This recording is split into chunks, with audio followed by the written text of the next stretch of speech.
Assalamualaikum warahmatullahi wabarakatuh. Nama saya Sherly Depayanti dari Prodi Perbankan Syariah 6C Eksklusif dengan NIM 09182266, mata kuliah Fikih Muamalah 2, dosen pengampu Bapak Khairul Mufti Rambe. Di sini saya akan menjelaskan tentang materi saya yang berjudul Al-Mujara'ah. Pengertian Al-Mujara'ah. Menurut bahasa, Al-Mujara'ah memiliki dua arti.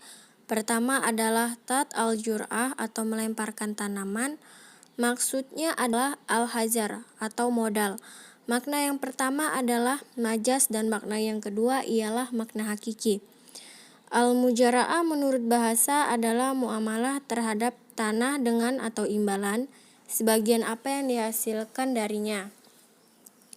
Sedangkan yang dimaksud di sini adalah memberikan tanah kepada orang yang akan menggarapnya dengan imbalan ia memperoleh setengah dari hasilnya atau yang sejenisnya.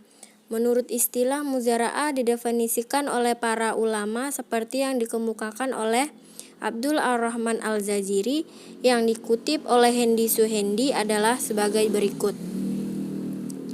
Menurut Hanafiyah, muzara'ah ialah akad untuk bercocok tanam dengan sebagian yang keluar dari bumi. Menurut Hambaliyah, muzara'ah adalah pemilik tanah yang sebenarnya menyerahkan tanahnya untuk ditanami dan yang bekerja diberi bibit.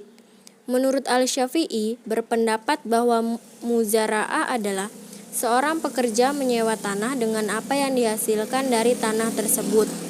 Dan menurut Syekh Ibrahim Al-Bajuri bahwa muzara'ah adalah pekerjaan mengelola tanah dengan sebagian yang dihasilkan darinya dan modal dari pemilik tanah. Menurut Sulaiman Rashid, muzara'ah ialah mengerjakan tanah seperti sawah atau ladang dengan imbalan sebagian hasilnya 1/2, 1/3 atau 1/4, sedangkan biaya pengerjaan dan benihnya ditanggung pemilik tanah. Sementara mukabarah adalah mengerjakan tanah seperti sawah atau ladang dengan imbalan sebagian hasilnya dibiayai pengerjaan dan benihnya ditanggung jawab orang yang mengerjakannya. Jadi, mujara'ah menurut bahasa berarti muamalah atas tanah dengan sebagian yang keluar sebagian darinya. Dan secara istilah mujara'ah berarti kerjasama antara pemilik lahan dengan petani penggarap di mana pemilik lahan memberikan tanah kepada petani untuk digarap agar dia mendapatkan bagian dari hasil tanamannya. Misalnya 1/2, 1/3 lebih banyak atau lebih sedikit daripada itu. B. Dasar hukum muzara'ah.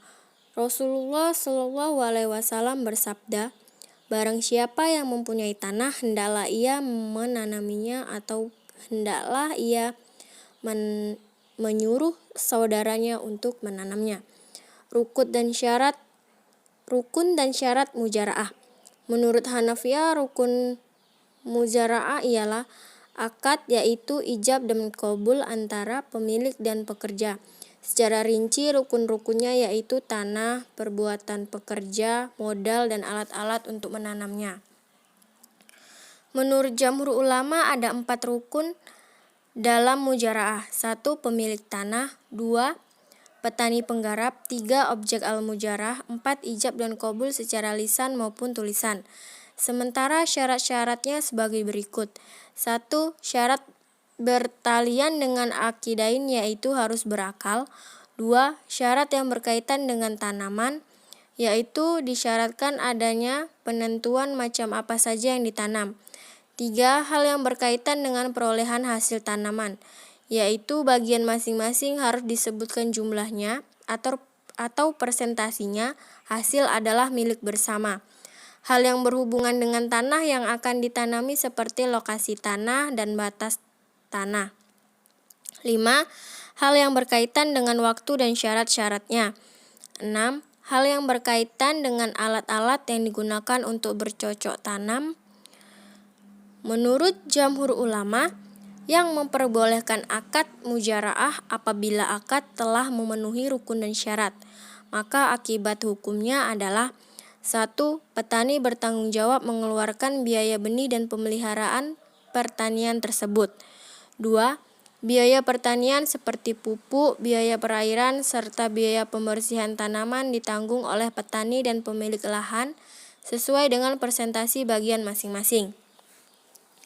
3. Hasil panen dibagi semua dengan kesepakatan bersama. 4. Pengairan dilaksanakan sesuai dengan kesepakatan bersama dan apabila tidak ada kesepakatan berlaku kebiasaan di tempat masing-masing. 5. Apabila salah seorang meninggal dunia sebelum panen, maka akad tetap berlaku sampai petani dan yang meninggal diwakili oleh ahli warisnya. Lebih lanjut, akad itu dapat dipertimbangkan oleh ahli waris apakah akan diteruskan atau tidak. Perbedaan pendapat tentang mujaraah. Munculnya hadis tentang mujaraah dari Rafi bin Khudaj yang mengatakan bahwa Rasulullah Shallallahu Alaihi Wasallam telah melarang dilakukannya mujaraah setelah sebelumnya ia memperbolehkannya, dengan dalil hadis yang menceritakan bahwa telah datang kepada Rasulullah 2 orang yang berselisih tentang mujaraah yang mereka lakukan hingga menjadikan mereka berusaha untuk saling membunuh. Maka untuk permasalahan mereka ini Rasulullah berkata bahwa kalau demikian halnya yang terjadi, maka sebaliknya mereka tidak melakukannya. D. Implikasi atau dampak dari sistem mujaraah. Diterapkannya bagi hasil sistem mujaraah berdampak pada sektor pertumbuhan sosial ekonomi, seperti adanya rasa saling tolong-menolong atau saling membutuhkan antara pihak-pihak yang bekerja sama.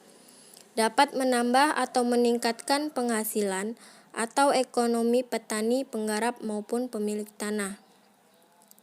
Dapat mengurangi pengangguran, meningkatkan produksi pertanian dalam negeri, dapat mendorong pengembangan sektor real yang menopang pertumbuhan ekonomi secara makro. Berakhirnya mujaraah. Mujaraah berakhir karena beberapa hal sebagai berikut. 1. Jika pekerja melarikan diri, dalam kasus ini pemilik tanah boleh membatalkan transaksi berdasarkan pendapat yang mengkategorikan sebagai transaksi boleh atau tidak mengikat. Jika berdasarkan pendapat yang mengkategorikannya transaksi yang mengikat, seorang hakim mempekerjakan orang lain yang menggantikannya. 2. Pekerja tidak mampu bekerja dalam hal ini. Pemilik lahan boleh mempekerjakan orang lain yang menggantikannya, dan upah menjadi haknya karena ia mengerjakan pekerjaan. 3. Jika salah satu dari pihak meninggal dunia atau gila, berdasarkan pendapat yang mengkategorikannya sebagai transaksi yang mengikat, maka ahli waris atau walinya yang menggantikan posisinya.